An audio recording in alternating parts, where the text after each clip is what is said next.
Hello and welcome to the 3inMidfield podcast, the podcast where three friends who all discover food have their say on the Premier League. Episode 150, Coach. Yes, I would say. You can't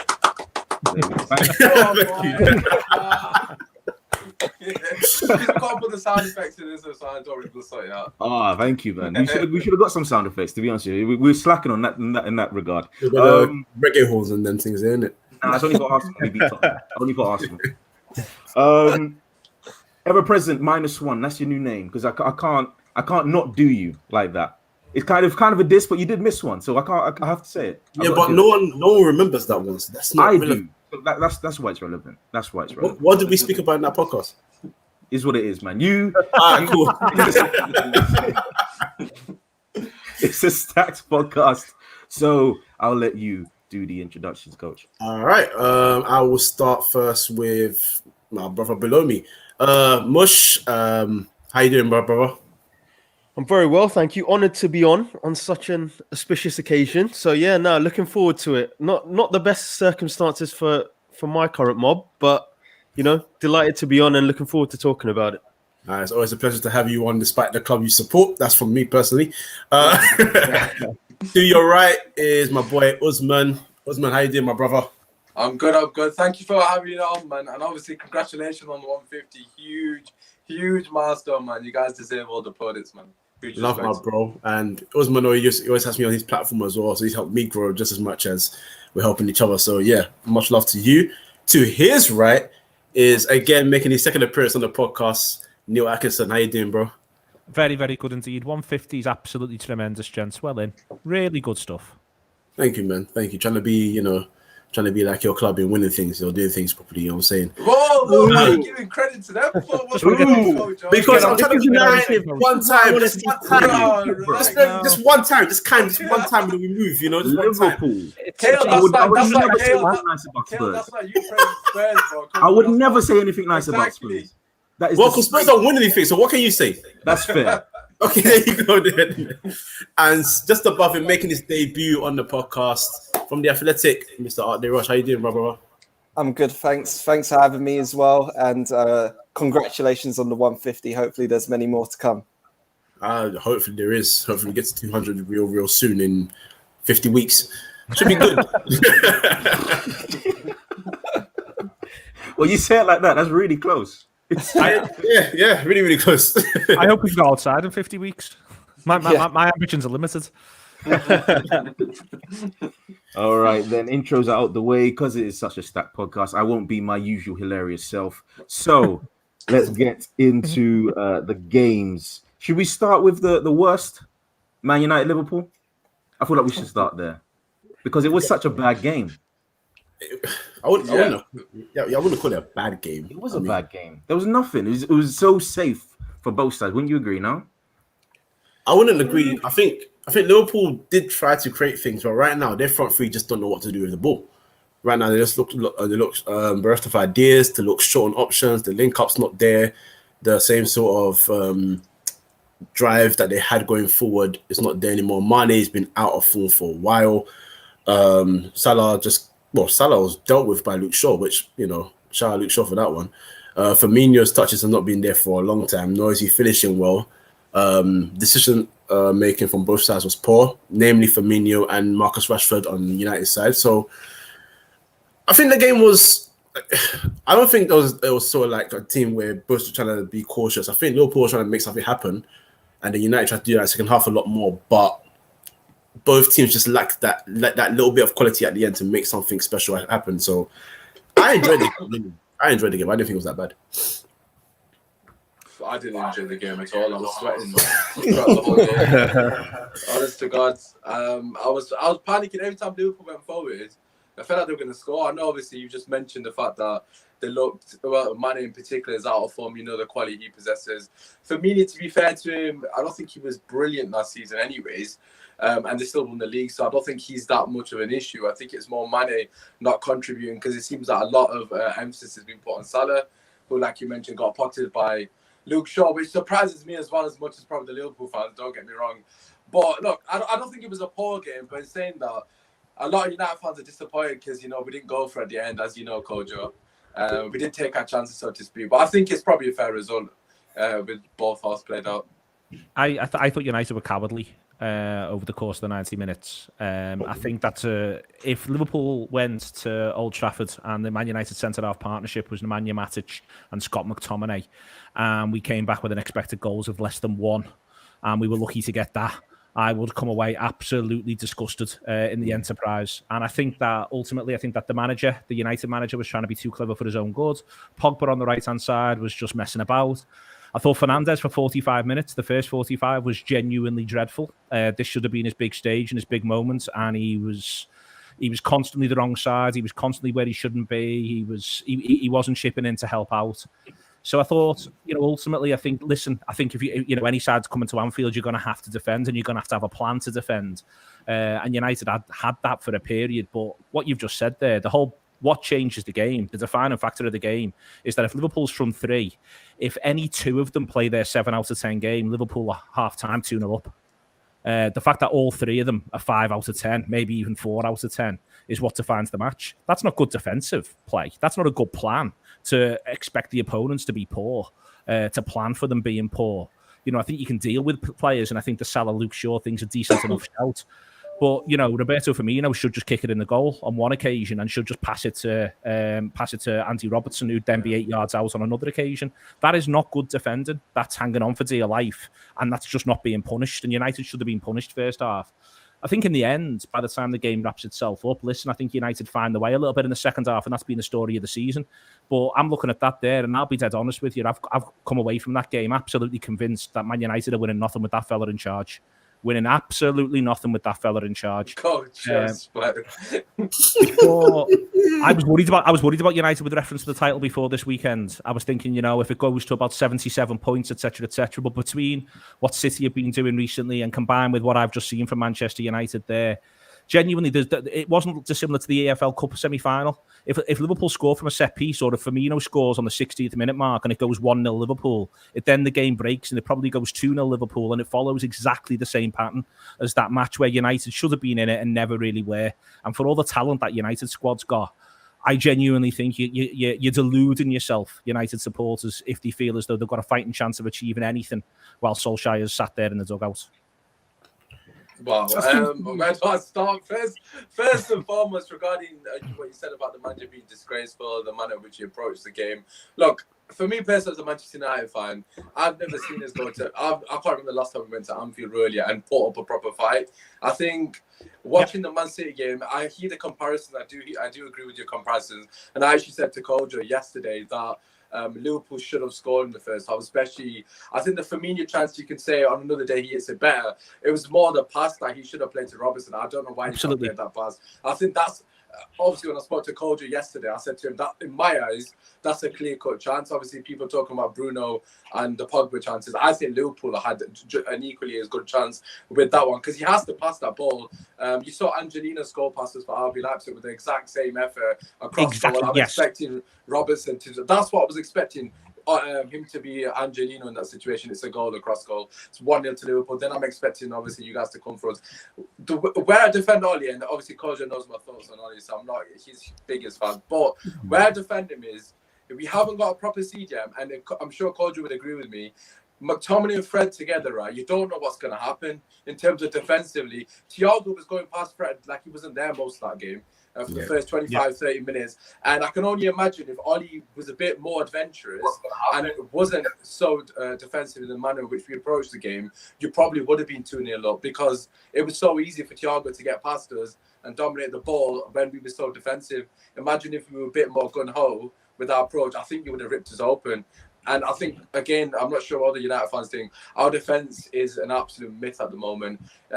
These sort of statistics that say, oh, we're improving defensively, they're complete myth because it's nothing to do with our defence. We're not defending any better. We're conceding a lot of quite clear-cut opportunities. It's either a last-ditch block by Bailly or last-ditch save by David De Gea, or it's all last-ditch. Every single one of our games that people have been praising us defensively, it's been last-ditch tackling. So for me, I don't see that as good defending. I see that as, okay, on another day, it goes against you.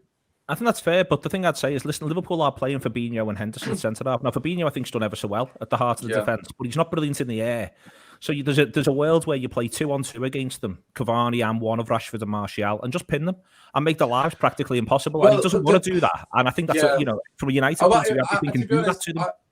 I feel like the tactics, I don't know what Coach thinks, but I think the tactics are quite obvious what he's trying to do. First and foremost, Rashford's not played up front when Martial's on the pitch. I can't remember the last time that's even happened. Yeah. Rashford started up front. It was obvious what they were doing. Get the ball, hopefully Pogba gets it deep, basically a quarterback, hit it over the top, Rashford do Henderson for pace. For me personally, that didn't work for the first 17 times we did it. So why not change it the 18th time? Like, he was either offside. I call it Marcus Inzaghi for a reason. Like, the guy's born offside, basically. You know what I mean? Like, it's not working. You got to change something. Like, for me personally, my frustration was that Van de Beek didn't come on the pitch. It was quite obvious. Our ball retention was so poor. And then when we had a bit of ball retention, as you mentioned, Bruno not obviously performing to the level you would expect, we caused you problems going forward.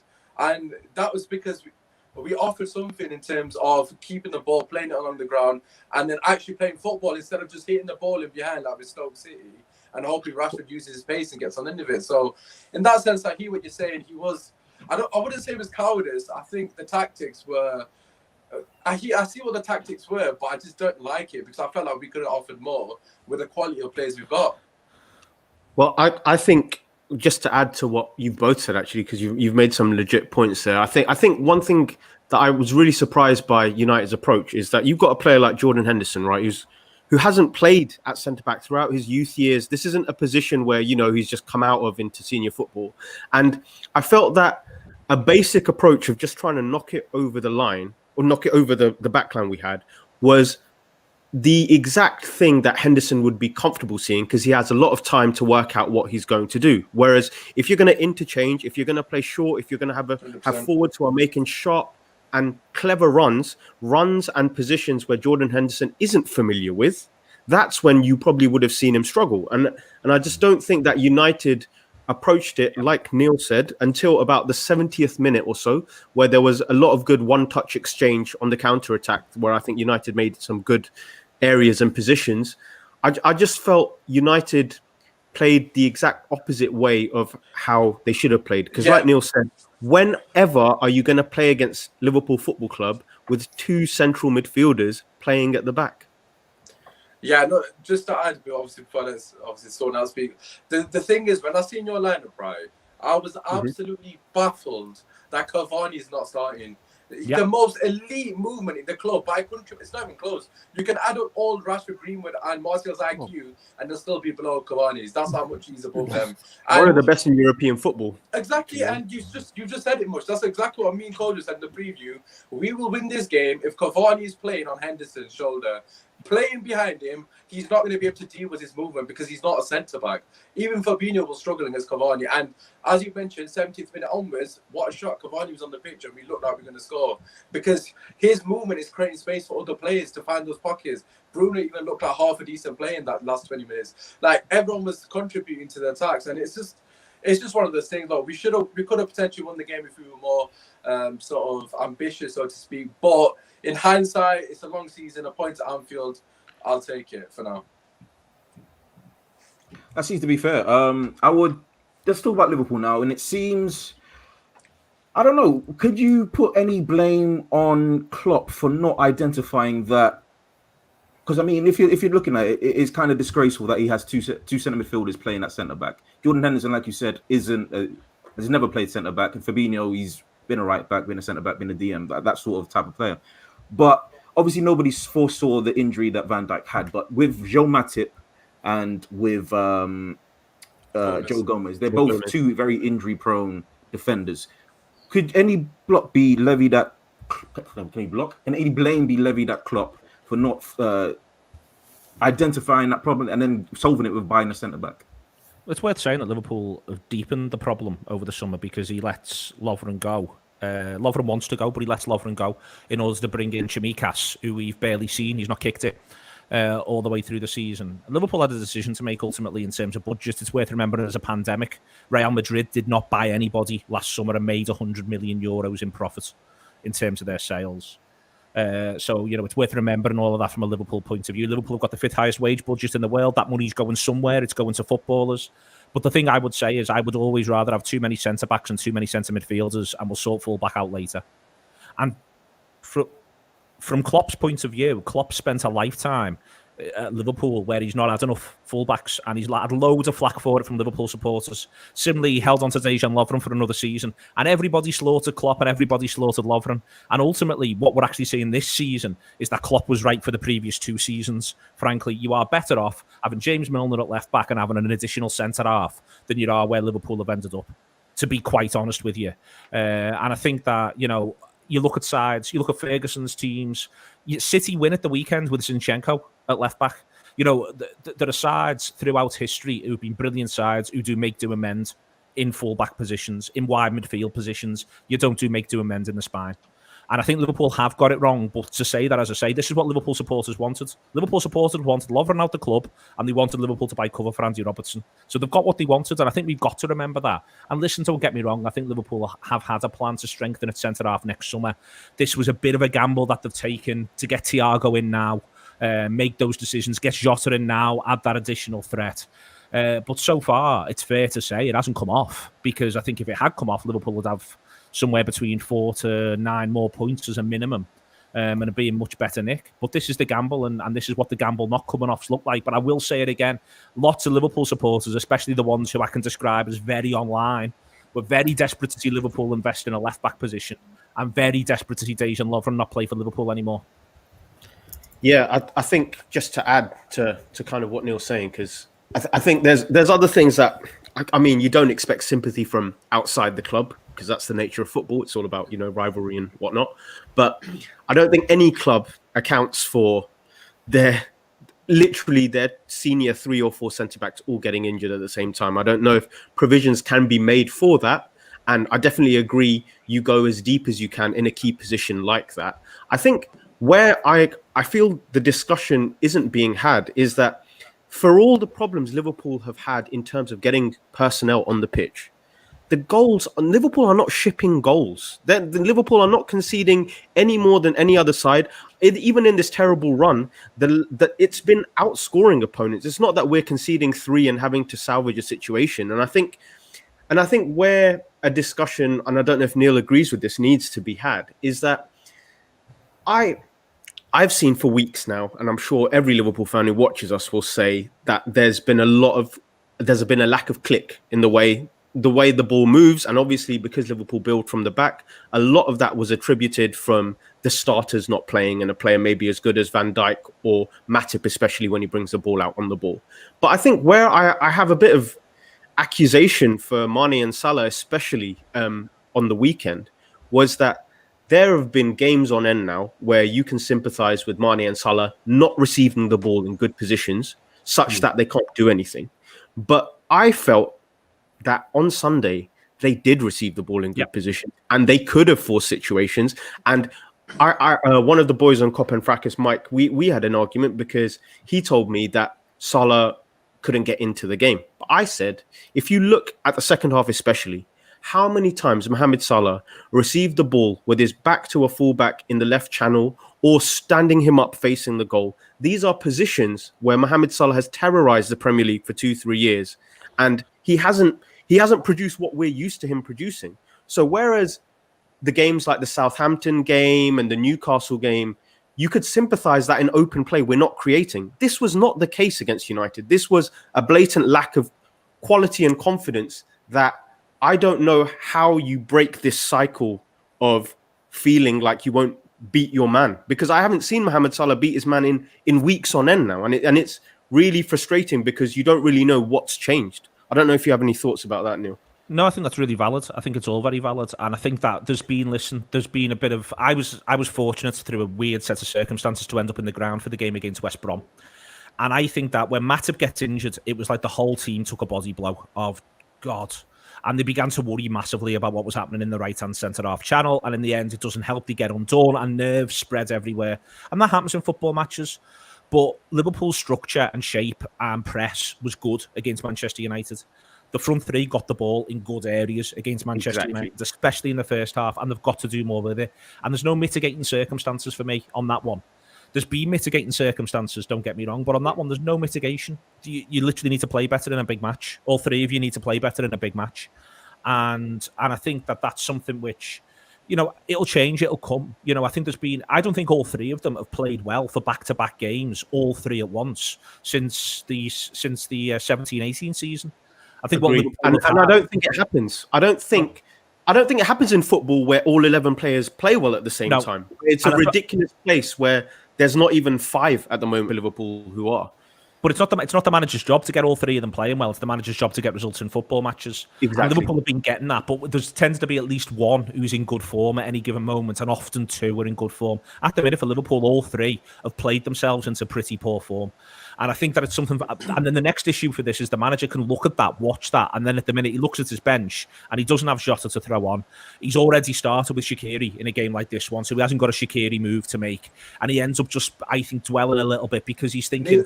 Neil, can I ask you a question? Can I ask you a question, Neil? Can I ask you a question? Because towards the end of last season, right, when Man United post-lockdown, the last 4 games of the season, we were absolutely shocking, and we got the results, whatever it may be, but it was a clear case, and I think it's a case at the moment now with potentially Bruno Fernandes, that they're burnt out. Especially with Liverpool in particular. I'm just throwing it out here, obviously you'll know better than me.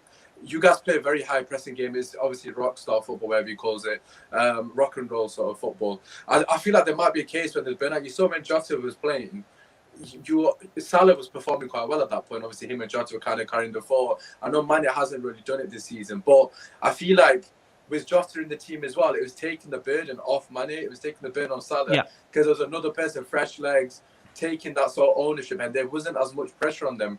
At the moment, they have to play every single game, and you've got to remember, they've been performing at a very high level for 2 seasons on the bounce now.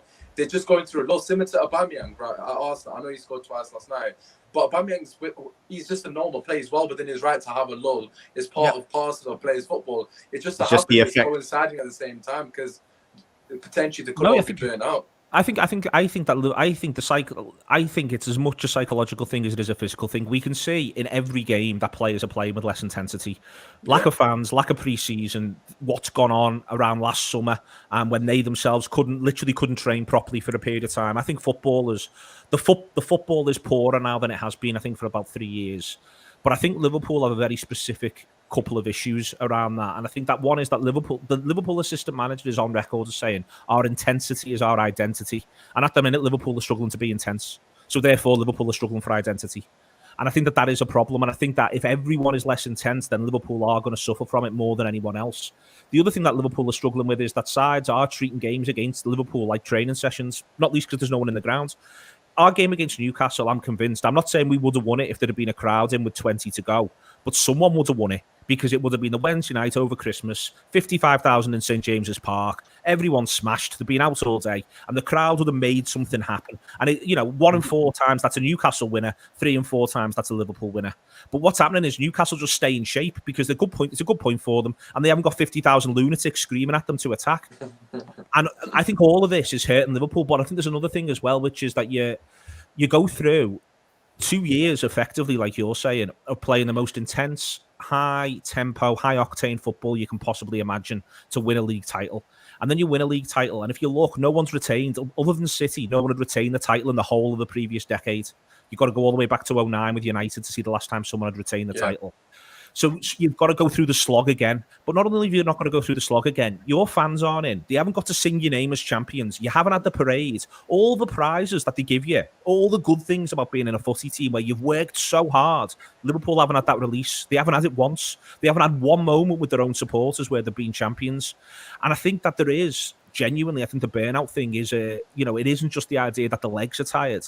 I think it's like, what are we actually doing all this for? Because we still get paid, if you know what I mean. Like, why are we putting ourselves through this? And I think there is a little problem for that for this Liverpool side. And especially when Klopp's talked so much about togetherness, about the idea that we do it for the people. They talk loads about the parade after they won the Champions League. Loads of this journey for this Liverpool team's been based around the connection between it and the crowd. Man City away, Man City at home in the 4-3 when we beat them 4-3 is the start of a lot of this, when the atmosphere was unreal. And I think that all of that's made it really tricky. all that to say that these aren't mitigating circumstances for me. You've still got to perform because you're elite-driven professionals, and you've been called mentality monsters because you've been mentality monsters. But to go from a pinnacle of winning 26 out of 27, which they do at the start of last season, and end up in this absolute slog that this season is. We've got Burnley coming on Thursday night, and if I was Mo Salah, I'd think, I'm going to get kicked. They're going to put their arm around my neck. There's going to be no space. It's not going to be any fun at all.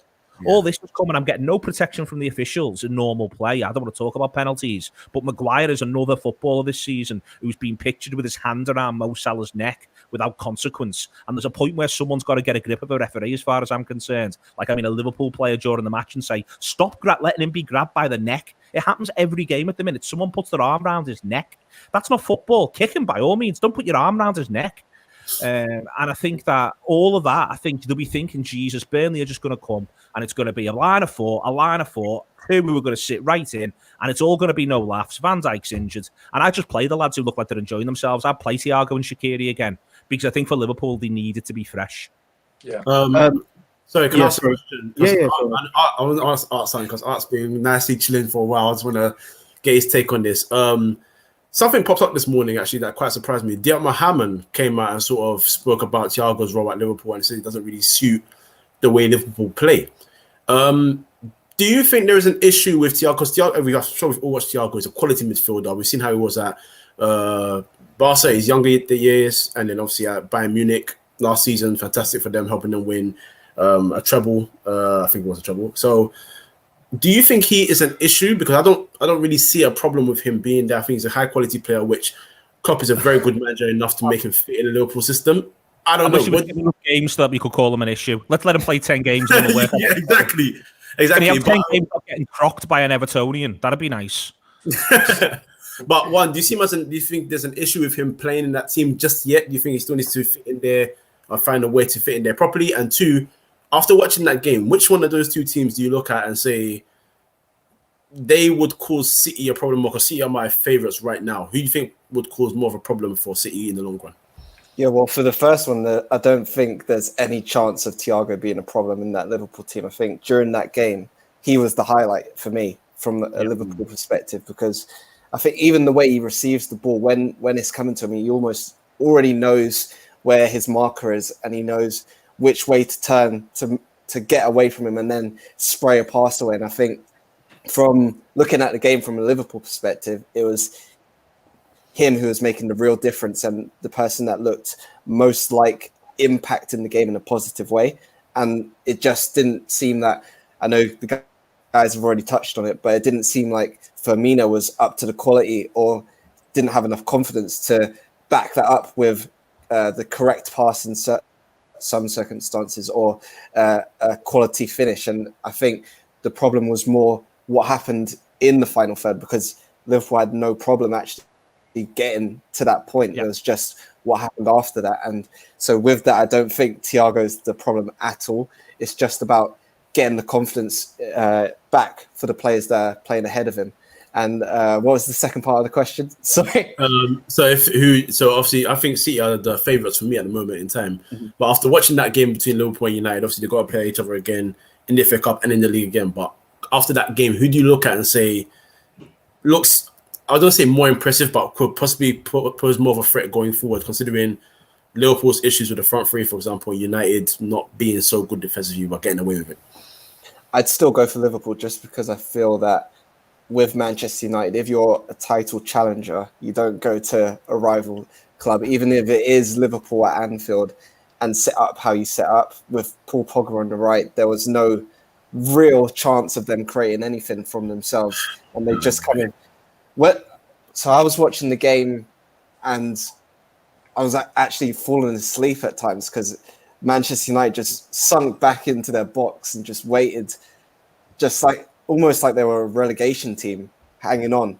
And I shouldn't really be saying that. And no one should be saying that about a Manchester United team in 2021. I think when you're Manchester United, even though it's going to be a difficult task to go to Anfield and get a proper win, you have to approach the game in some way that shows you actually mean business. And I don't think they did that at Anfield. So with that being said, and the fact that Liverpool have Diogo Jota to come back, and I feel they're going forward. Their attack's a bit more, maybe formulaic is the wrong word, but they have a plan going forward. I think that probably makes me believe in them a bit more than Manchester United.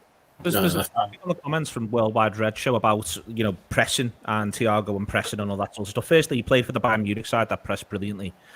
But ultimately, there's nothing to press when we play at the minute because sides just come. United, first 30 minutes, there was nothing to press. Every time they got it, they tried to kick it long effectively and see if they could find Rashford over the top. They didn't try and play any football of note. A couple of times they do, we nick it back. And then when they actually got settled, they played all right for 5 minutes or so. But there's nothing to press. We play games. We go to Newcastle, and Newcastle don't want to play football. They get the ball, they kick it away. You can't press. And that's so much easier to do in your own ground. That's so much easier to do in your own ground when there's no fans present. Because there aren't fans going, why are you just kicking to touch? Why are you just kicking the ball up the pitch? But that literally is what happens at the minute when sides play Liverpool for 90 minutes. And I'll be honest, it's dismal watching some of these games. And trust me, we're not playing very well. And we're doing my head in. But there's times where I'm just watching up. Tottenham came to Anfield, and bar 15 minutes in the second half, they barely did any football. They just basically kept the shape and kicked it away.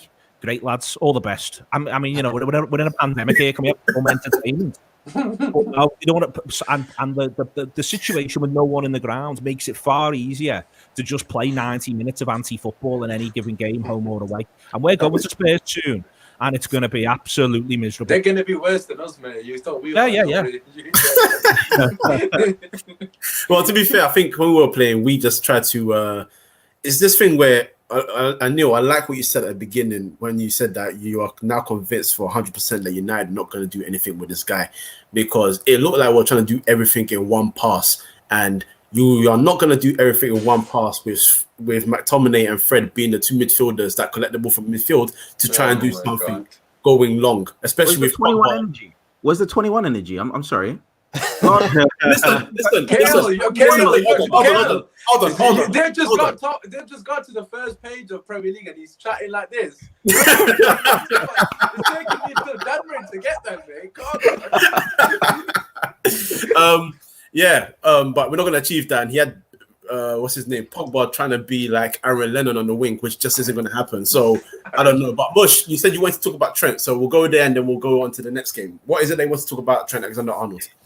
Do you know what? It's more than just talk. I just need somewhere to put my thoughts because I'm a lost man at the moment as to. I think there needs to be something said about. It's all well and good just saying a player's playing badly, but it's all about looking at: is he doing things he normally does, but just not well, or is it that he's doing things that are unlike him? And I think with Trent, I'm seeing a lot of the latter. So. Trent Alexander-Arnold is not just a guy, as much as Twitter will try and tell you, who just gets the ball out of his feet and crosses it wherever he is. He might look like that right now, but Trent Alexander-Arnold is usually a player who has a variety of specialized passes. He normally can whip it into Firmino's feet. He's got a great whipped ball down the line to Salah when Salah gets on his bike as well. And he also varies his crosses. It's not always, just whipped at head height. Sometimes it's a cutback. There's just so much to Trent's game where right now, forget being predictable, he doesn't look like he's even thinking about doing something different to, again, like I keep saying the words, breaking the cycle of these poor choices and doing something good and building on that. And there were even moments, I said it recently on the Touchline pod, that there was a moment, I don't know if you recall, Neil, about 60, 70th minute where Mohamed Salah pointed to Trent to overlap. And by the time Trent decided to even go and overlap, United had tripled up on Mohamed Salah. So what do you expect Salah to do? And you are not going to gain advantages in big games unless you create a numbers advantage on the pitch to actually force a situation, especially with a team as deep as United. Just a quick, the comment came up there from the United way, and he made some fair comments during this, but I disagree with that one. I actually think Trent is defending really well, and there's a couple of examples of it during this match where, for instance, he comes across on the cover. Over the course of the 90 minutes, Trent at right back deals with Bruno Fernandes Martial and Marcus Rashford, and not one of them gets very much joy out of Trent's channel. And all the way through the season, he's been on the cover defending really well, far better than he has done in the past, to be honest with you. But the issues are as Mush has just described it. You do wonder whether or not the COVID thing, he had COVID, it's now been confirmed, and that's still played a part.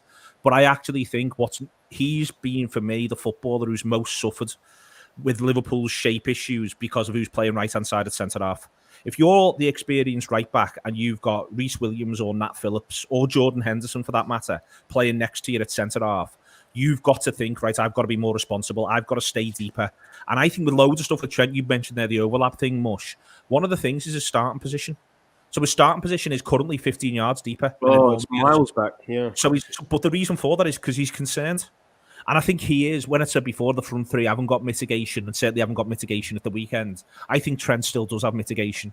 I think Trent, when Liverpool are absolutely on it, Fabinho's playing holding midfield, Henderson's the right-hand side channel of the midfield three, Van Dijk and Gomez are behind him. He can go and play almost like, not even like a right mid, but like a right winger. He can go that high up the pitch and know, if we lose the ball, all this structure behind me, Henderson, Fabinho, Gomez, Van Dijk on the cover, Alisson, the keeper, is going to look after me. At the minute, he's going, well, I've got lads who haven't played 10 games at centre-half playing inside me. I've got no Jordan Henderson making it happen for me. I've got no holding midfielder like Fabinho normally is sat in there for me either. At the weekend, for instance, he doesn't even have that. And Mo Salah's off his game. So I'm 15 yards deeper, and I think that we'll know on Trent when he's, later in the, if and when Liverpool address centre-half properly. I think Trent plays well in a couple of games this season when he's got Matip the right-hand side at centre-half, when someone can say, lad, go 15 yards further forward. And I think until then, it's not fair. And I think he might also, as I say, still be struggling with the aftermath of COVID. Yeah, of course, yeah. Let's get one more question on United. Let's talk about, I'd say, the elephant in the room, Bruno Fernandes. Everybody's saying that this was the game for him to show up and to tell the Premier League that I'm easily I'm the best midfielder in the Premier League. Maybe, I don't know, but maybe that's what people are saying. Why didn't he manage to do what he usually does, which is affect the game quite as well as he usually does? Because he's not done that in any of the big games this season. The guy dropped. Go on, Codger. Sorry, I've got a rebuttal. Go on. You say your. Okay, so there is for me, bro. I mean, me and Usman agreed. He dropped a 2 out of 10. Simple as that. And if he had scored that chance that he had, it would have taken him from a 2 to a 4 or 5. I would have given him a 3 still. Yeah, I mean, it was just an appalling game. None of his passes were pulled off right because I think he was rushing it too much. I feel like there was no sort of composure to his game. He was trying to force things that weren't there. And that has often been a criticism from other fans of him. And that's trying to say that, in some occasions, I'll look at the forward line and say, if you are a creative midfielder and you are looking for your forwards to make runs in behind and they're always wanting ball to feet, you're not going to be able to create that many chances unless they then force something with the ball at their feet. That's when the chance is created. So, I usually do try and defend him, but on this occasion, on this game, there was nothing whatsoever he did right in this game. There was no defense for it. And my issue with Bruno is, I understand, and I've said this as well, that in games where he's dropped stinkers, and I have used this term every time, I say he has dropped stinkers, but the reason why we love him is because one way or another, even in a poor performance, he still manages to, like Usman said, affect the game. He'll one way or another score a goal, whether it's a penalty or it's a long-range shot or it's a header, like against Everton, for example. He's going to affect. Most likely a penalty, but yeah, continue. All right, cool. Yeah, in fact, yeah. It was like a penalty, but it was just one of those shocking performances. And this is the game that we want you to shine in because it's Liverpool. More often than not, even when Liverpool had the days of, I don't know, Konchesky, back to Ngog, Sima Pongo, those days, didn't matter. Exactly. Those days, it didn't matter. You knew the rivalry was United versus Liverpool. That's the be-all and end-all. No matter where any club of us are, it's Liverpool. So when you come into this game, knowing, as you guys have said, Liverpool have 2 midfielders in defense, knowing that this should be a game that you should try and affect. For me, it was just very, very poor to see him perform like that. And I do not want to see another Mike, can I ask you a question, Usmaan? You can chime in on this as well. Do you think it's necessarily a bad thing that, look, football is a tactical sport, right? It's a game of chess played on the pitch, right? So is it necessarily a bad thing if the manager is willing to think that maybe there's a tactic or a system I can use that doesn't involve Bruno, which might maximize my chances of winning the game? Is that necessarily a bad thing? Or is Ollie that tactically rigid that he feels like the only solution is to just have my best players on the pitch? I honestly, just to answer both questions in one. First and foremost, right, tactically, we basically hung up Bruno to drive this game.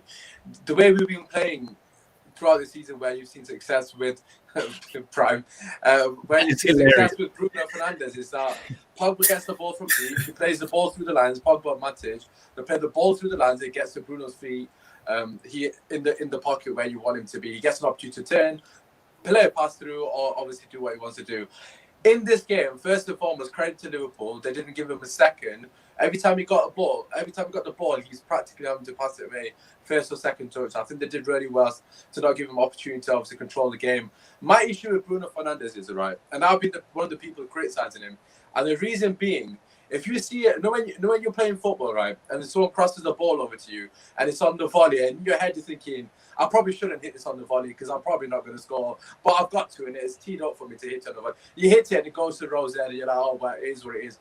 He does that 10 out of 10 times. So it sees his name in headlights all the time. Literally, there'll be like a ball will come over to him, and it'll be on the half volley, and you think, no, you should really take a touch here. You should really play first touch on the half volley, 50 yards. You know, it might work 1 out of 10 times, but I probably should bring it down. He will go for it 10 out of 10 times, and he does it consistently. There's a clip on Twitter when McTominay flicks it to him, just dinks it over, and he just hits it, and it goes to Pogba, and somehow Pogba gets it. But he just does it all the time. His ball retention is not good enough. However, if plays in that position, you can't really sort of pull that back from him because that's what makes him brilliant.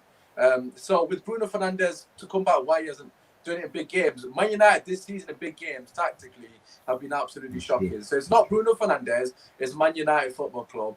That's true. I think a lot of people are focusing on Bruno Fernandes a lot here because he's a star man. He's got to do it in the big games as you would associate any other big players around the world. But for me personally, it's because the way we set up every single game, you can go through every single game we played against the big so-called big teams, and tactically we set up negatively, which has impacted his performance because the amount of times he gets the ball and in space to actually do something is next to none. And especially when Pogba's playing on right mid, that was never going to benefit him because Pogba doesn't get enough credit for what he does. His ability to pass the ball through the lines doesn't even get mentioned half the time. Pogba starts so many of our times. And Bruno Fernandes were missing that. But for me personally, the issue isn't Bruno Fernandes. The issue is the tactics and the system and the way we're playing in these big games. Hence, everyone has been poor in the big games for Man United at the moment, for me, personally. That's why certain men have to leave the club. What are you talking about? But yeah, it's interesting. A few weeks ago, last week it was Ollie in, but anyway, it is what it is. Hold on. Listen, we went on a podcast called Vibes FC. So my full intention was just talking the most crud, and you enjoyed. You went on a full Chiellini rant. You brought back the Chiellini days. You told them that was rooted in truth, though. That was rooted in fact. You I didn't say Ollie in. I enjoyed the fact that that was the energy I got. That was the energy I got. You got Arteta in that. Can we ask that question? You and Art, can you please answer what's happening with Arteta? That might be a perfect segue, actually. Yeah, you guys back on the bandwagon for Arteta. What's going on? Me? I'm not. But let's go to Arch. Are you back on the bandwagon? If you were off it to begin with. I wasn't off it because basically I knew that Arsenal were quite confident in Arteta because, well, first things first, they gave him a longer contract than they gave Unai Emery. So I think that's something you have to consider when it comes to these sort of decisions. If you're giving Mikel Arteta a 3.5-year contract when you gave Unai Emery a 2-year contract with an option of a third, you can tell where their thinking is. And I think with that, it would have been quite silly to jump on the Arteta out bandwagon, even if the results were much below the standard of any Arsenal fan. And I think with that, you kind of got the snowball effect of what was happening with the indecisiveness of Mikel Arteta at that point in time. Because from the outside, even looking in, you could see how desperate he was at times, clutching to Thomas Partey's fitness, for example, at the Tottenham game where he rushed him back and then he was injured straight away. Yeah. But now I think we're seeing more of what his plan was when we returned from lockdown the first time back in the summer. He wanted to play a back four, but he quickly realized he couldn't do that effectively. So he switched to the back three and kept that in till November, tried to change it up again. And that's where the wheels started to fall off again. And I think now that, especially with Emile Smith-Rowe at the number 10 position in that creative role, now with that kind of platform there's something to build from. And you can probably see a little bit more of what he wanted to bring to the club at first. Part of me agrees with that, but then again, I would say it's kind of unacceptable for Arsenal to be in this kind of position. I mean, it might be me on my high horse. I mean, I've been alive since '93, so I've only really known success at the club. So, but then again, this team isn't as bad as 15th, which we were. I think. Well, I don't know where we finished last season. I keep getting it mixed up, but it was horrible. It was horrible. Young Pie, yeah, you're consistent. You're consistently average. Consistent, we have been, which is fair. But then again, I don't think anybody in this on here right now would say that Arsenal are, with the talent that we have, a 15th place team. I don't think anybody would say that. Is these 5 games, which came with a caveat, was we drew against a very bad Newcastle, which we proved recently again when we beat them 3-0 in the FA Cup, which they should have won if Andy Carroll wasn't Andy Carroll, essentially. Are these 5 games for you convincing enough that whatever plan he has will succeed? I wouldn't say we jump off the back of that 5 games to completely switch around, because you have to take into account the teams that Arsenal have been playing. It's been Brighton, West Brom, Newcastle, as you mentioned, and the 0-0 draw against Crystal Palace. So I don't think anyone's under the... Rivals then, yeah? But yeah, I don't think anyone's under the illusion that it's going to be all fairy tales and sunshine now. I think, especially with the run that Arsenal are going to go on, where they play Southampton, Manchester United, Manchester City in a few weeks as well, we're going to see what this team is really made of.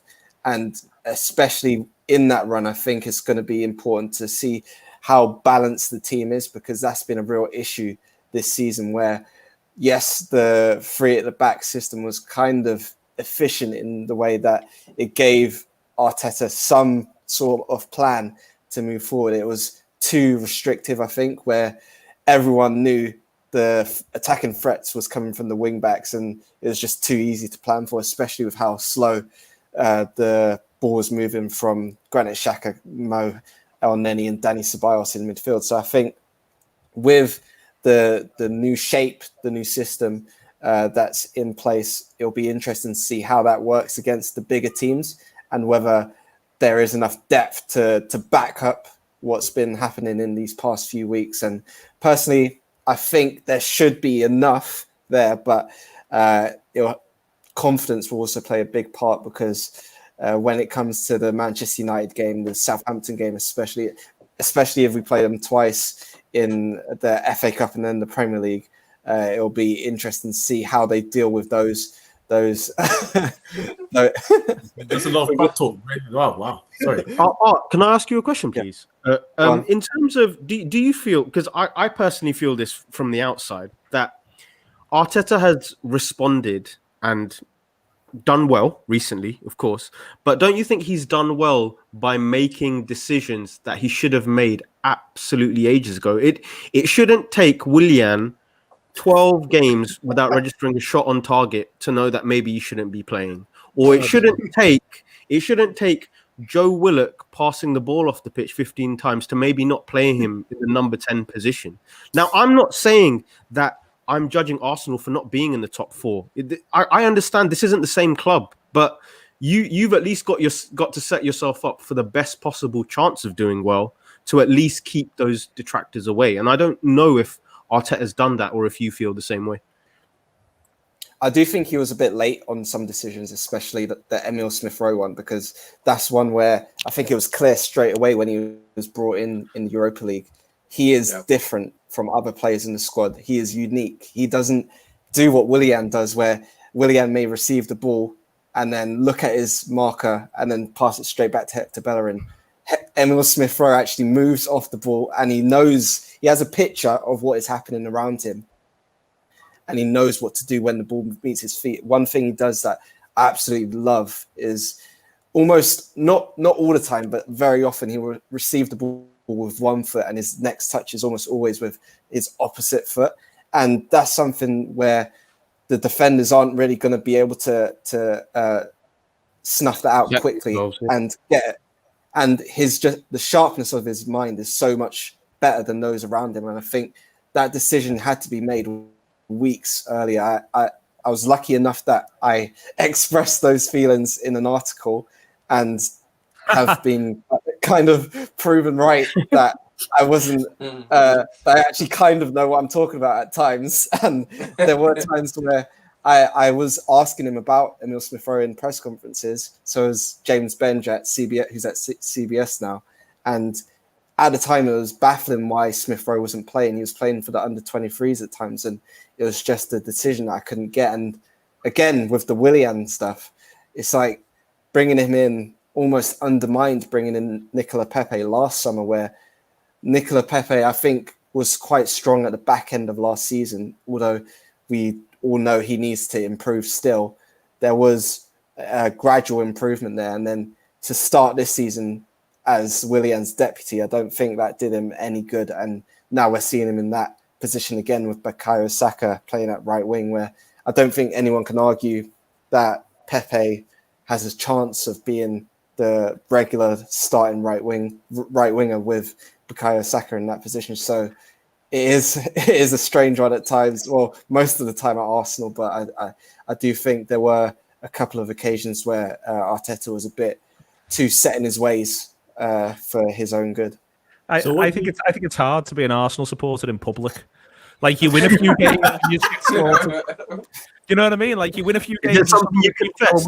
No. It's like, you know, we win a few games and everyone's going, well, he should have done things very differently much earlier then, shouldn't he? I think sometimes as a manager, you know, and it's easy for us to say as the punters, but sometimes as a manager, you've maybe just got to let fires burn a little bit. So everyone in the squad now knows why people are playing. You know, they know why it's good that this player's on the pitch now. You know, there's no alternatives. This is it. This is our way home. And I think if you look at Arsenal, I think Arsenal supporters have got every right to be excited. Not just by the idea of Arteta, but by the idea of there's a group of 23-year-olds who I think look like really good players. And there's there's the two young lads, and then there's a couple of other younger players who still could offer a great deal. And I'm not saying be excited about the fact that there's further silverware on the horizon or a top four finish. I just mean sort of be excited about the fact that these are good footballers to watch right now, and you're getting to go on a journey with them. And the big thing for Arsenal is just keeping hold of them. And I think that if they can go on a journey with them, then next season, you know, with a couple of good improvements and everyone being a year older, you are beginning to have a talk about a bit of a sleeper hit towards top four. I think that there's a lot of promise, but also, you know, we can't just, I mean, we can because we're all achieving it, but we can't just consistently laugh at Arsenal even when they're good at football. It just feels like it's a bit against the rules. And at the minute, I think Arsenal, they do, you know, I saw some of that game last night. And I just think, you know, when that ball goes forward to those right players, I also think Lacazette's playing ever so well. But when that ball goes forward, I think that, you know, you're thinking, well, what are these going to do next? What are Saka and Smith-Rowe going to do next? And that's what a lot of us want from a footy team, is the idea of watching young, exuberant footballers learn their trade. I think that's a good place to be. And I think if Arsenal can keep everyone moving, then, you know, they should enjoy the rest of this season, win, lose or draw. And then next season it gets deadly serious. Sorry, I wanted to ask quickly on Aubameyang, because he scored a decent goal yesterday, good strike. But I have to ask the question. Obviously, he's been playing left wing this season. He was doing it a lot last season as well. His goal return has been as good this season. And before he scored, there was a certain miss. I struggle to explain how exactly he missed. I think what baffles me most about it is the fact that he was at his near post and somehow hit the post on the other side before going out far wide. But what is your opinion on Aubameyang and how he's being used by Arteta? You And just like also, scored 2 goals. You've just slaughtered him. Oh well, he should have got a hat trick, shouldn't he? Rubbish. He should have. Yeah, he should have. He should have. That goal difference might have lifted him to 9. You know, Disney Hines for Arsenal. well, you know, I was gonna slightly rip on them and say, you know, Aston Villa have 4 games in hand on them, and really and truly. Exactly. They're back in 11th anyways. So. Yeah, exactly, and everyone above them has a given hand on them. But anyway, to the point. What's your opinion on the way Arteta is using Aubameyang, and also actually, what is your opinion on Pepe? Because I'm starting to think maybe in the summer you might have to start thinking about cutting your losses. Because I just don't know if he's going to make the cut at Arsenal. Not that he's a bad player, but maybe sometimes it just doesn't work out. Yeah, first things first, I don't think the issue was playing Aubameyang at left wing, because he played there under Arsene Wenger, he played there under Unai Emery, and he played there last season under Mikel Arteta and he was still scoring goals. Okay. I think he's very useful out there because, first of all, when you've got Lacazette in the middle, defenders often get occupied by him and almost forget Aubameyang's out there, even if it's for a split second. Forgetting he's there makes him even more dangerous. And when he drifts in off that left, that's when we've seen him really be a force for Arsenal, really, and make defenders pay for forgetting he's out there. And I think that's probably maybe where Arsenal fans and just fans watching Arsenal maybe forget that he's just played there for almost maybe 90% of his time at the club. And with this season, I think the issues came more to do with what was happening around him in terms of he was being asked to push even further left and have Kieran Tierney, who was often playing at centre-back, take up space inside, and Maitland-Niles and Bukayo Saka do those roles as well. So that doesn't help. And I think it was just his demands changed as well as the shape of the team, which were to his detriment. Also, I think we mentioned it earlier with other players at Manchester United and Liverpool, Mo Salah and the front three there, where the kind of the burnout factor, and I think that's particularly prevalent with Aubameyang, because when you look at the defensive work he's been asked to do under Arsene Wenger and Unai Emery, it's totally different to what he's been asked to do under Mikel Arteta. You see I think the goal he scored against Norwich after the restart last season is an example of him pressing from the front, but that's something he was doing almost every single game from that striker position back to left back, where he was having to help Bukayo Saka at the time. And I think that's probably taken a physical effect on his body and shows in how almost a lot of Arsenal fans have almost described him as quite lethargic in recent weeks. And I think that's been seen for everyone. He has looked very different to the Aubameyang that we've been used to. But I think, especially in the last couple of weeks, we've been seeing him make those movements that he used to, but the finishing touch just hasn't been there. He should have scored against West Brom. He should have scored that chance he brought up, Kojo, against Newcastle last night. But there was also a couple of occasions where he had the chance to cut in onto his right foot and he decided not to. So I think there's still times where he is going to maybe disappoint Arsenal fans, where he is just a bit tired, really, and doesn't have the energy to do what he used to do. But I wouldn't say I'm too discouraged, even though it is disappointing to see how he is performing at the minute. I'm not shocked by it, I'd say. And then with Pepe, he is a player I like. I don't think that he's a terrible player, but it is just about consistently performing at this level, and that's not something he's done since he signed 18 months ago. And I think the criticism is understandable. He's got both himself and Mikel Arteta have got to work to get the best out of him. One game where I was particularly impressed by him since he joined was Brighton away in the summer. Although Arsenal lost the game, it was a game where I think his first 4 dribbles were around the outside of his marker, And then the fifth dribble he came back onto his left foot and because he made those first 4 dribbles around the outside, when he finally did cut in, he had the space to bend it into the top corner. And that's, I think, where he's used his mind a bit more to create more options for himself later on in games, where he can then be a bit more dangerous when he has worked the space for himself. But with looking into the summer, I do think I'm not sure they'd cut their losses this early with him, but it is going to be a decisive next 18 months for him, I think. I think a big problem with Pepe when I watch him and kind of, even though Liverpool was so strongly linked with him last year, why I'm kind of grateful that he didn't come, wisdom in hindsight being said, is that one thing that I don't know if you spot when you watch him a lot is that he can't receive the ball on the run. He seems to always control it in such a way where he gets it caught between his feet almost, such that it becomes an isolated situation, which makes it comfortable for the fullback and also allows the opposition to set themselves up for whatever combination or whatever angle he's going to try and create. And I think that in a transitional, fluid team that I think Arteta's ultimate goal will be to create, I don't know if he's quite conducive to being able to execute that type of football.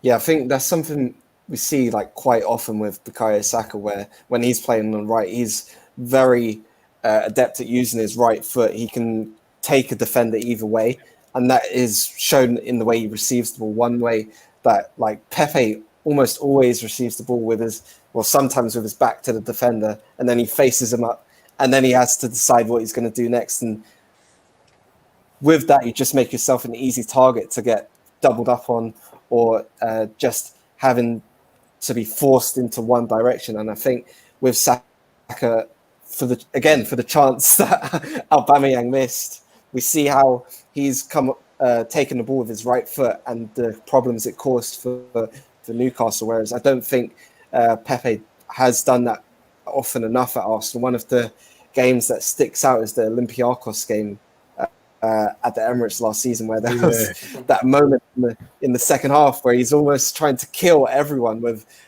step overs and shoulder drops, and it's just like pass the ball already. And I don't think he does that often enough. He takes too long sometimes to decide what he's going to do rather than knowing already what is the move to make, and that's something that is very frustrating. And because the reason it's frustrating is because you can see the ability that he has, especially in terms of the technique once he's got that space, if he's worked it out for himself. But it's just about getting him into those positions that is really frustrating at times. Fair enough. I would one more question on Arsenal, and it's kind of wraps back to Neil's point about how well these guys are playing, the youth, the contingency of youth players are playing right now, which maybe I'm being far too negative, but is it a risk to put all the attention or all the attacking prowess on Saka, who's an 18-year-old, 89-year-old, Martinelli, who's one injury prone, two quite young. Who else is there? Said Martinelli, Saka, Martinelli, Tierney, who's 23 and shown he's really quite well. But I feel like we got a great young core group of players, but our elder statesmen, maybe barring Aubameyang over the past few years, haven't pulled their socks up and played well. Is it a risk to put, especially in a season like this as well, where everything is just so back to back, put all our eggs in that one basket? I definitely think so, because the prime example for Arsenal fans is Jack Wilshere, that 10-11 season where he played virtually every game, then went straight into the Summer Internationals of England, straight back into pre-season with Arsenal, and then that's where we saw the wear and tear come into play, and then he's out for almost 18 months and never really recovered from that. And I think with these young players, especially Saka, it is about managing their game time, because with Smith Rowe as well, last season when he was at Huddersfield on loan, there was a point where obviously in the Championship you're playing almost every 3 days consistently, and Danny Cowley, who was Huddersfield manager at the time, said he was booing himself when he was having to rest Smith Rowe because he didn't want to overwork him. And that's something I think football fans in general have to understand. You can't just expect these players to be shipped out every 3 days and have them perform at the same intensity levels. And I think with these young players in particular, we have to be very careful of that. Mikel Arteta did speak about that after the first lockdown as a point with Bukayo Saka. And I think he really did try to implement kind of method where he did give him some rest, because he from what I remember, he played in the first 6 games after lockdown and then was on the bench for the next 6 games, including the FA Cup semi-final and final, where he didn't even make a single appearance. So I think with these players so young, we have to be careful with them. And I think the point you make on the older statesman is a good one as well, because when you look at the Arsenal squad, there isn't much balance there. The players that are key are either incredibly young or they're incredibly old, and you don't have that middle ground. You have Rob Holding, Hector Bellerin, who else? Partey, who are around that 24, 27 year age mark. You don't have a lot of players around that age mark, and I think that's where the balance of not just the profile of the player, but the age of the player is going to be very important over the next couple of years for Arsenal. Thank you. Fair enough. Let's move on to, I'd say, our final game, because it's what we spent like an hour. I think we spent like 45 minutes on United Liverpool. So. They were the biggest teams in England, of course, man. If you say so. Not the best. Not the best. Manchester City, let's go to there. They won 4-0 against Crystal Palace, who have looked recently that they can pretty much outplay anybody. So to get 4 goals past them is quite an achievement. And again, who smashed them? Somebody smashed them recently. Liverpool 7-0. 7-0. Yeah, so I'm just trying up my ass. But then again, that's Liverpool. So 4-0, Sterling, John Stones, Gundogan, and John Stones again. I say to start, were we... No, I'm not sure if we, but quite a few people were ruling Manchester City out, 1, a title contention, and 2, top 4 contention as well. Were we foolish to say that?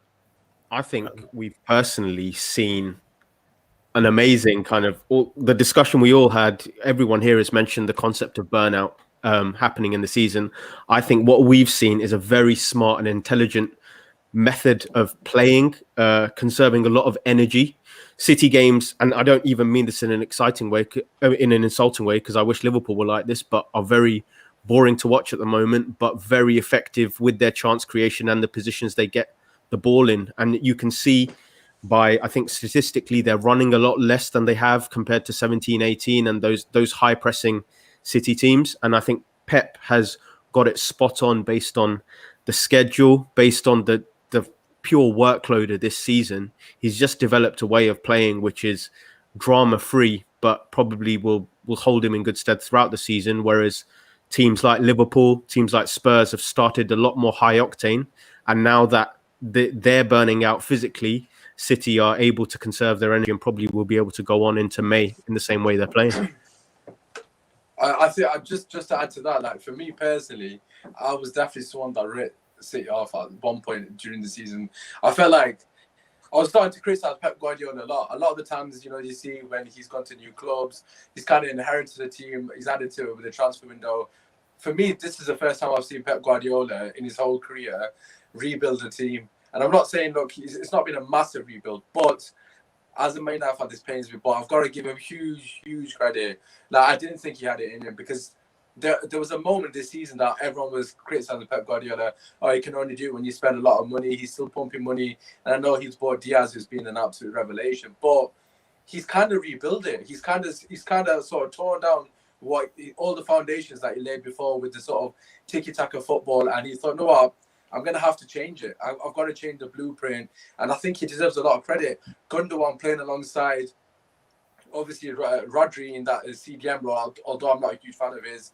It has changed the whole system. Gundogan in particular, coming into this season, again, as somebody that a lot of people haven't really paid much notice to, but Pep Guardiola's gotten playing his best football since he's arrived at the club. And I think, as Mush said perfectly there, conserving energy, but he's playing a completely different style of football. Yes, he still has the sort of core roots of it, or the foundations of what a Pep Guardiola team is, which is good fluid football. But he's completely shifted sort of mentality, and I think he deserves a lot of credit for that. And as we all know, is the titles won on defense, not attack. Attack wins your games, defense wins your titles. And that Man City defense, I was saying it to Koji before they played Man United. I didn't even know these were the stats, but they hadn't conceded a goal in 6 games prior to playing Man United. Obviously, they got a clean sheet against us as well. So they've got conceded 1 goal in 8 games, and that's kind of gone under the radar completely. So in that sense, for me personally, deserves a lot of credit. Yeah, they were criticised a lot last season for not replacing Vincent Kompany. Obviously, that's a huge loss. When you lose your leader at the back, you need someone to come and take that spot. So, like how Liverpool, obviously, they lost Van Dijk to injury. So, because he's such a massive presence, not only in the whole defense, but in that whole team, you need someone to try and take that step and maybe just cover it. You're not going to replace Van Dijk just like that, but someone to maybe take that step. And they were missing that at the back. John Stones was not playing anywhere the way he's playing now. He wasn't playing anywhere like that last season and at the beginning of this season as well. But the signing of Ruben Dias, me and Usmaan spoke about this yesterday. I was fuming. I was fuming when he signed for them because he was one of the few centre backs that I really wanted, because I'm so focused on defenders that still, for me, sort of look like they appreciate the art of defending, even though it looks like a lost art these days. Yeah. That was such a big signing, such a huge player, because next to Laporte, he's looked good, and Laporte looks good for him as well. And then Stones has come in, and Stones has. I'm not trying to say it's because of Diaz, because Stones has leveled up and he's starting to show his improvement in his game. That'll be part of coaching, part of him waiting to improve. But Diaz is the perfect partner. He's come in seamlessly. He's played every game since he's joined the club, and he has dropped a minimum of 7 out of 10 in each of those performances, because that's the kind of player that he is. And he was a leader at his previous club, Benfica. Was captain there in the Portuguese team. In the internationals, he's looked upon as a kind of leader within that squad as well. So players like that, when you add them and you add the right pieces into the team, as Liverpool fans will know, as people will know, as Arsenal fans will know, previously Chelsea, anyone that's won Premier League, you add the right players at the right time. And they haven't won the title yet, of course, but you wouldn't look past them, because the way they've improved in the last couple of weeks and the way they're looking imperious, and they won a game 5-0, but after that it was 2-0, 1-0, 2-1. They don't have to go out and slap every team to show that they are dominant. It's the way they're seeing out games and controlling their opponents. It's no more about I need to outscore you. They are scoring you, they're outscoring you, and they're not conceding. And that's very dangerous. I think they've adapted. They've dropped 5 yards. They remind me a lot, and again, this will sound like a pejorative, and it isn't, but they remind me a lot of Rodgers' Swansea, where there's a lot of control in the game without trying to score a goal. There's still, even when you look at the numbers after Manchester City matches, you come away and you say things like imperious. They beat Palace 4-0, you praise them. The collective expected goals for City in the match is fewer than 1. They don't create that many very good opportunities. There's a couple of set pieces in there, but they never feel in danger. And I think that there's a lot to be said for that at the minute. There's a lot to be said for that this season. But that was the case earlier in the season, and they weren't converting the chances. And I think that will still remain the key thing for City, is that they've got to ride this wave for a period of time, because I don't see how this works if you then decide, right now we're going to absolutely up the attacking tempo. I think that they'll go back to the being gaps and all that sort of stuff, because they are defending that little bit deeper. It suits Stones a little bit more. They're using this progressive passing earlier in the game, further back, and the building from there. I don't think we should ever have been looking beyond City really for the title. I felt before the ball was kicked this season, and I still do broadly.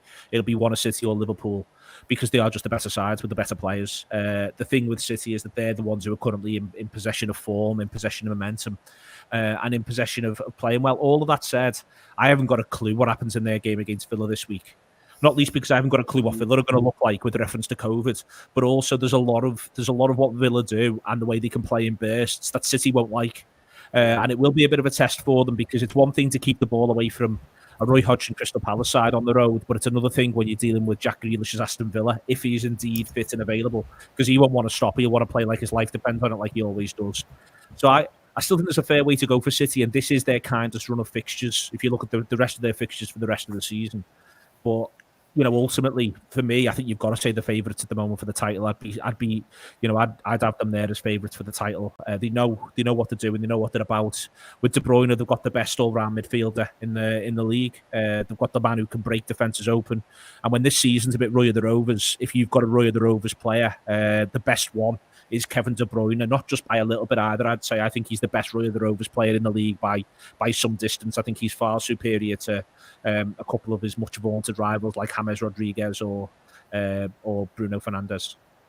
Just on that as well, I think it's so important that it's been made a little bit of a joke on Twitter, but you never really know who's going to be starting for Manchester City. There's that FPL joke where almost every he's shafted me, so yeah, I'm like every FPL game week, you don't know what selection he's going to choose, who you're going to have to put into your starting lineup. And I think Phil Foden was the latest example. But even with that, you just see the strength and depth of their squad, but also the balance of that strength. And I think that's something that a lot of teams lack. And going into when the Champions League returns. And also the other cup fixtures, I think that's going to help them massively as well for when the real run-in comes into play at the back end of this season. I think the only place where I do have a little bit of hope for some form of slowing down from City is that one thing that's been a bit of a familiar pattern this season, and it especially was that at the start of the season, was that it still feels like, in comparison to 2017 or 18, where they had multiple routes to goal, I still feel like the Kevin De Bruyne to Sterling path is the only dependable one. I know Gundogan gets a lot of goals, but he doesn't really play in that position to prove as a regular source of goals. And I don't think that Riyad Mahrez is having a great season, in all honesty. So I think that is the only place where there's a lot of pressure on Sterling to take all of the chances he's getting, pretty much. Otherwise, I think City can see some of these 1-0s and 2-0s becoming 0-0s, I think. They've only scored more than one goal in 6 games. 17 games, and they've only scored more than one goal in 6 games this season. And they lost one of them 5-2 to Leicester. But they, they're the side, if they win the game in hand, they're the side who will be leading the Premier League, and they're worthy of significant respect. And also, they've done this without a pre-season. And let me be crystal clear: if Jurgen Klopp hadn't have had a pre-season the way Pep Guardiola hadn't, you wouldn't hear the end of it. I'm happy a Liverpool fan said that. Honestly, I didn't even mention Klopp's tears. I completely forgotten about it. But it is what it is.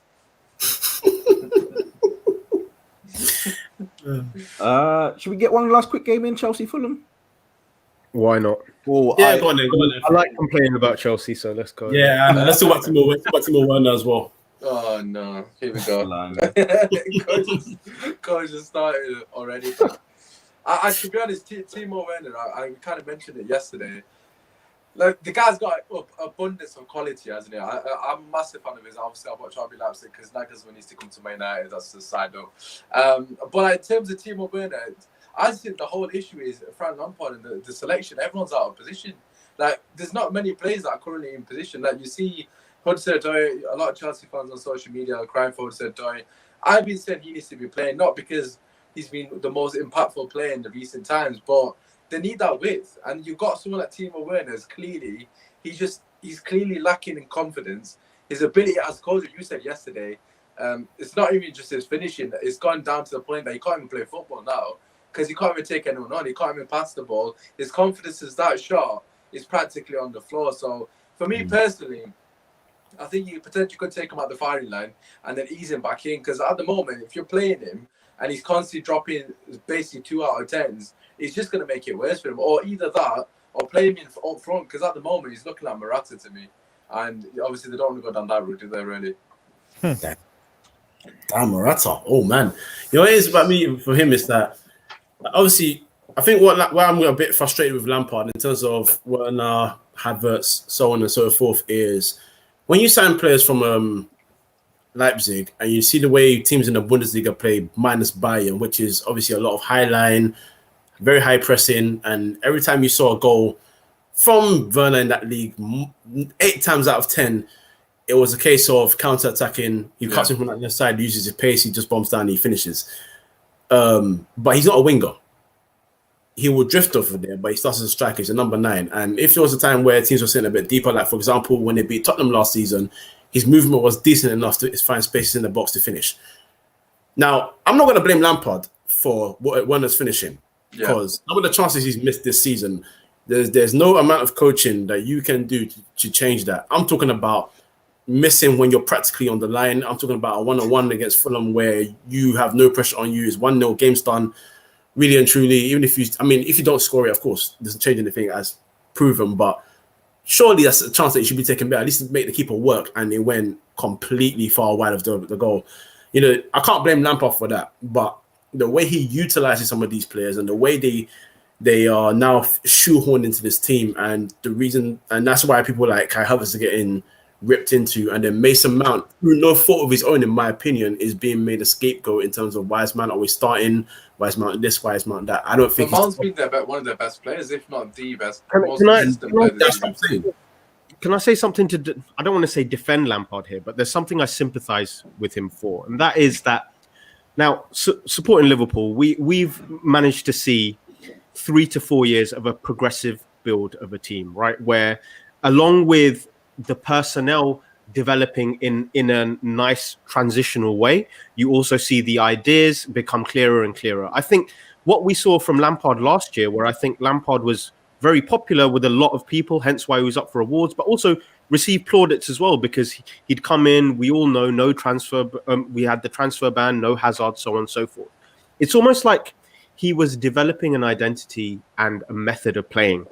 And then suddenly, instead of getting 1 or 2 players every window, you're shoved with 6 new first teamers. And it's almost like you haven't, and I'm not saying other managers wouldn't want that. Other managers would dream of having 250 million pounds of players.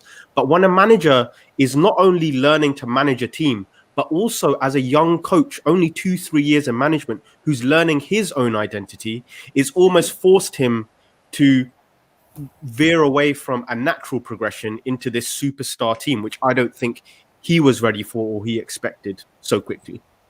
Yeah, on that, I think I've got like a few Chelsea fans that I talk to quite regularly, and they almost said qualifying for the Champions League was almost like shooting himself in the foot, because now he's almost a year ahead of where he should have been in the kind of, you'd say, the progression, I guess you'd call it, where now the expectations are so much higher than they probably would have been if he went on a normal kind of season and just got Europa League football. And I think that probably hasn't helped him either with the, I guess, resources it gave him in the summer, him and Chelsea in the summer. And I think we're probably seeing the result of that vision probably getting a little bit clouded with that excess in resources. I tell you what, Arsenal get slaughtered, and people are being so kind to Lampard here. I was just about to say that. Well, honestly, the way you've all been. I mean, you can. My thing on the Lampard thing would be, what was it meant to look like last season? They get 62 points or something like that, and I can't think of a big game where I've come away from it which they were involved in, other than ironically the one that handed Liverpool the title, where you had any real sense of what this Chelsea side was sort of meant to be. Where's its line? Does it play a high line, a medium line, a low line? What does he want from his midfielders? What's his expectations on N'Golo Kante, other than to at times it looks like be the entire midfield? I find it really, really strange to watch, to be honest. And I don't think it's easy for him. But then, you don't have to take the job when it's offered to you. You can decide that you do want to go and learn a bit more about what your trade is. I mean, there's a huge amount of irony that it would appear that the Chelsea legend has been much more modest in his coaching ambitions thus far has been John Terry. There is, across the board for me, I'm looking at Lampard and I'm astounded, frankly, that he's still in that job. And I think if he wasn't Lampard, he wouldn't be. Not because literally the points haul now for 2 consecutive seasons, but because I just don't know what on earth they think it is. And I wonder whether or not they've got someone lined up, and he's almost just there as a placeholder. Apparently, they have got someone lined up. Just to come back to what you said, that Art, right? The reason I don't agree with what those Chelsea fans are saying to you is, first and foremost, right? I'm sure everyone's going to agree. And Man United came third. If that doesn't indicate to you how poor the league was last season, I don't think that anything will. We Had to go came 43 points and came third, yeah. When Pereira and Lingard played the most games than any Man United played last season, practically in attacking line, and we came third with Pereira and Lingard. I know, obviously, Pogba and Bruno carried us in the end, but just to put into context, right, the expectations are not high because they came fourth. The expectations are high because they spent 250 million, right, on quality talent. Werner, for RB Leipzig, which Liverpool wanted him for a reason, by the way. Liverpool wanted when Leicester. But I think people forget how highly sought out a player he is. Werner was one of the best young talents. I know Jovic was similar, obviously, previous seasons, and obviously didn't work out for him. But Werner, Havertz, under Frank Lampard, one of the best number 10s this country's ever produced. Arguably the best of his generation in ghosting into the box. Havertz is basically, that's his bread and butter. Under Lampard, you'd think Havertz would have went to the next level. You've got Chilwell, who's been fairly good, to be fair. Thiago's come in, been good. They spent 70 plus million on a goalkeeper. He's not good enough. Let's buy another one. He's been back to the hills, right? And that's why he's under pressure. And then at the end of the day, he's had a couple of injuries. The ZH1, I'll forgive him on that because he's a quality player and he's not been there. However, if you look at the plays, and I think Neil touched upon it, Kante's been made to do a job. Kante's arguably still one of the best CDMs in the world, who's already at the club. Kovacic is a proper footballer. So he's got two plays there he's inherited in Kovacic and Kante as a double pivot that he's already got. Giroud as a second option is not a bad option. He's also got Abraham as a potential third option, not a bad option. He's barely played people in the right position. So to say that the expectations are high based on last season, I think that's Chelsea fans being kind to Lampard because at the end of the day, Man United came third.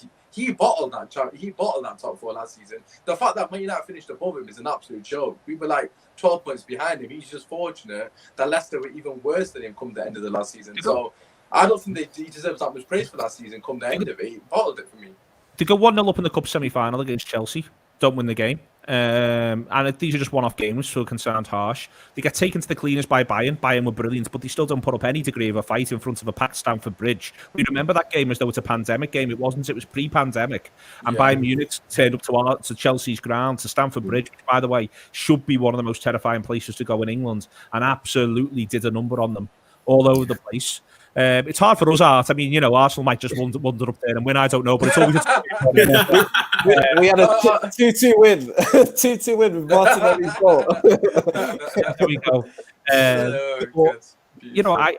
I think, you look within all of that, like there's been noises this week, there'll still be a place for Ruben Loftus-Cheek when he comes back from Fulham. By the way, we said we were going to talk about Fulham as well. I thought Fulham look so full of spirit. Well, we've got them next. Yeah. We've got them completely tomorrow, different team now.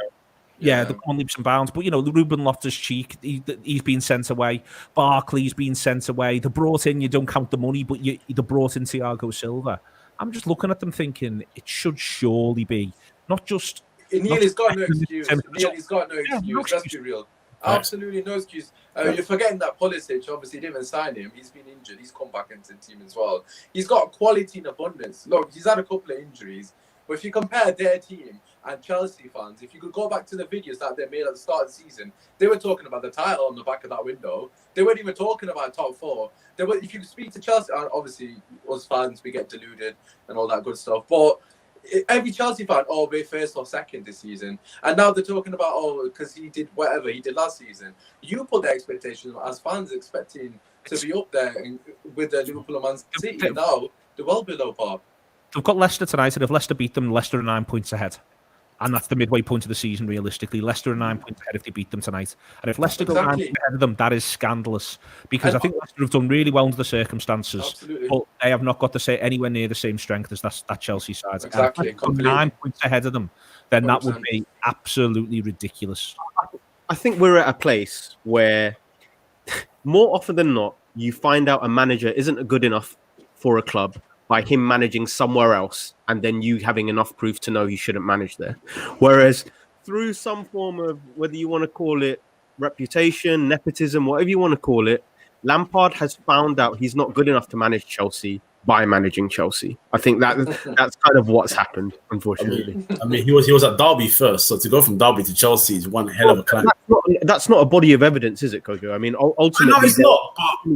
But the expectation levels, as we know, are clearly different. So whether your quality as a coach, more of Derby. yeah, exactly. Yeah, You got to know what you're jumping into, and because you are a former player, people will think that. But me personally, I'm enjoying it anyway. Quite frankly, I want Chelsea to suffer, innit? So I'm I hope never. he stays for Lampard in.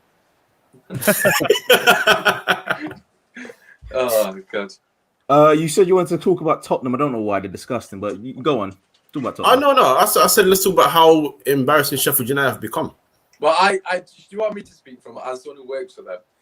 So Go ahead. I work at the academy. Listen, I'm not going to throw this out there, but since I've not been at the academy, it's gone downhill. I'm just throwing that out there right now. But it's not. It could be potentially because of me, but I used to always high five the players, and it's just that morale and all that good stuff. But look, I don't want to single out any players, but Ramsdale's been an absolute shambles. Like obviously, it's not just Ramsdale, of course it's not, but Henderson was saving him so many last season because. Like, I used to go to a lot of games because I get free season tickets. So, and the amount of games Henderson saved them, there's a lot of factors to why they're doing poorly. First and foremost, no fans is a huge factor. Like, their fans at Bramall Lane literally used to win them so many games, if not just get similar to what Liverpool, although I don't want to give them credit, but Liverpool on a Champions League night at Anfield was almost. It's almost they can't get beaten really to the extent. The Sheffield United to an extent were that last season. So a lack of fans, a lack of striker. They haven't got a striker to actually score from. If you actually look at all the results and obviously look at the scorelines, bar like 3 or 4 games, they've lost by 1 goal every game. And a lot of relegations team in the past, I know everyone's comparing to Derby, but those teams normally used to get slapped 5-0, 4-0. You see with Norwich. And every single game they've been in every single game, but they've had no quality. I think their leading goal scorer is McGoldrick this season, who didn't score until the back end of last season, which really sort of indicates where they are. I think there's a lot of factors, but I think it's mainly down to the lack of fans, a lack of creativity. Obviously, they haven't got a goal scorer for me, and Ramsdale's been an absolute. So, bro, do you think? Oh yeah, that's pretty much baby Pickford. But do you think like that's why, for example, it was poor because the money spent on Brewster? I didn't understand the signing. That signing didn't make sense to me. That's not. They should have went for me personally. I said they should have went for Wilson. Like obviously, look, I understand. Look, he's gone to Newcastle, etc. But I just think it makes more sense. Brewster's a young lad, similar to Lampard in terms of he needs to learn his trade. I just think they put too much pressure on him, and they've got players around him that aren't creating any chances. They've got no creativity there. Sander Berg is their main creative force, and he's not really known for that. He's a good midfielder, don't get me wrong, but he's not known for that. So I just think they've recruited so poorly, which you've seen in the past with teams that seem to struggle coming up. They seem to have done it in the second year. They've recruited so poorly, and that is the reason why they are where they are. I think there's 2 players. Sorry, Usmaan. Just one thing that I've noticed is just so different to last season. I thought Ender Stevens at left wing back was a contender for Team of the Year last year. He was that good as an attacking outlet, driving the ball. He's had a shocking season. Ollie Norwood last season was spraying the ball about fantastically in base midfield. He's barely played, and it just feels like so many of the pieces. And you got to sympathise at centre back because I think 2 or 3 of them are injured out of the team. McConnell's been out for. Jack O'Connor's basically their Van Dijk. He's their captain. He's a leader. He's like 6 foot. The guy's an absolute tank, and he's the main reason that they're struggling at the back in terms of defense. But if you actually even look back to last season, their starts. They didn't score that many goals last season. They just didn't concede. They had one of the best defenses in the league, but in terms of their goal difference, it was only like plus 16, plus 17. It wasn't even that much. So it's just one of the things. The longer you stay in the game, of course, you have an opportunity to score. So Ender Stevens been poor, Baldock's been poor as well. It's because I don't see him anymore. It's just gone down. I think there's something in O'Connell. O'Connell gives Stevens the platform to go and play. Yeah, absolutely. He plays outside him, so O'Connell's given him that platform. He plays outside him there. The fact that I think it does stem from that. You've basically had a defensive unit with that back 3 and the keeper where you've lost 50% of it. The keeper's gone. And O'Connell's only been able to play 2 games all season, and he's not Yeah. coming back anytime soon. And I think it's just put doubt through the whole of that side. And I think the creativity thing is, with reference, when you first said Wilson, I thought you meant Harry Wilson. You were thinking about players to buy from Liverpool. But one of the problems I think they've had is when they brought Brewster, who's very much a penalty box striker. You can't get the ball in the penalty box. Yeah, There's nobody a penalty box striker if you can't get into the penalty box. Yeah. It makes sense, yeah. Well, even with the recruitment as well, that's because they got Brewster, but they were also very, very interested in Flo Balogun from Arsenal, who's again penalty box striker who's had very little Premier So League young experience. as well. Exactly. So when you're actively targeting these type of players, I'm not sure that's probably the right area to look for when you're trying to secure your Premier League status. I want him to go for Sturridge. That's who I would go for if I was them, because I know he's injury prone and people say that is the most gamble of gambles, because he could literally get injured walking into the training complex. But I just think his experience, 6 month loan, he's out of contract. You've seen obviously with Jack Wilshere going back to Bournemouth, these guys want to be playing. At the end of the day, Jack Wilshere had that sort of spot with West Ham with his arrogance. But at the end of the day, when it comes down to it, they want to be playing football. And I think Sturridge on a 6 month contract, he potentially could get the best out of Brewster as well. That link up alongside him. They need someone proven. That they haven't got any goal scorers. McGoldrick is a top goal scorer, and he's not really known for that as well. He's a creative player. Was meant to be, anyways. Meant to be. had to be Steve Bruce to give them 3 points, though, innit? Oh God. I think we should wrap it up there. It's been a really fun 150th special episode. There we go. Coach, I'll end with you, Coach, in a minute. We thank Art de Roche, Mush, Usmaan, and Neil. Firstly, where can they find you, Art? So I'm most frequently on Twitter.